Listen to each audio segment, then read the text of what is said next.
তো গাইস আসসালামু আলাইকুম। আপনারা সবাই কেমন আছেন? আশা করি সবাই ভালো আছেন। আর দেখুন আমার বিড়ালটা কীভাবে মাছগুলো দেখতেছে। সে মাছগুলো দেখতে খুব আনন্দিত পায়। তো আমি তারে বলতেছিলাম, একটা কি মাছ ধরে দিব, তুমি খাবে?" তো সে আমার দিকে তাকায় ছিল প্রথমে কিছুক্ষণ। তারপর মাছগুলো দেখলো আর দেখুন মাছগুলো কি সুন্দরভাবে খেলাধুলা করতেছে। আর এই জায়গায় একটা গাছ আছে। তো দেখুন ওই কীভাবে দেখতেছে মাছগুলোরে। আর যারা চ্যানেলে নতুন তারা একটু চ্যানেলটি সাবস্ক্রাইব করে আমার পাশে থাকবেন। দেখুন মাছ কীভাবে উপরে উঠে খাবার খাইতেছিল। খাবার দিছিলাম কিছুক্ষণ আগে, যার কারণে কিছু খাবার রয়ে গেছে, সেগুলো খাইতেছে। মাশাআল্লাহ মাছগুলো দেখতে ভালোই সুন্দর। আর এখানে একটি পাম্প আছে।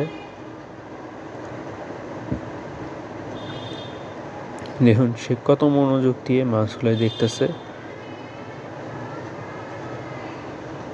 আর এই পাশে একটা লাইট রাখছি, আপাতত এটা ব্যবহার করতেছি, পরবর্তীতে ভালো একটি লাইট কিনে লাগাবো অ্যাকুরিয়ামে। আর উপর থেকে দেখতে অ্যাকুরিয়ামটা কেমন লাগে একবার দেখুন। উপর থেকে মাছগুলো যখন দেখা হয় তখন মাশাআল্লাহ খুব ভালোই দেখা যায়। তো ঢাকনাটা হলো কাঠের ঢাকনা কিনছি। প্রথমে প্লাস্টিকের ঢাকনা ছিল, পরে সেটা চেঞ্জ করে কাঠের ঢাকনা ব্যবহার করা হয়েছে এই জায়গায়। আর আপনারা অবশ্যই কমেন্ট করে জানাবেন কেমন হয়েছে অ্যাকুরিয়ামটা। তো ঢাকনাটা খোলাও যায়, লাগানোও যায়। আমার এরকমই অ্যাকুরিয়াম এবং পোষা প্রাণীর ভিডিওটি দেখতে চাইলে চ্যানেলটি সাবস্ক্রাইব করে আমার পাশে থাকবেন। ধন্যবাদ।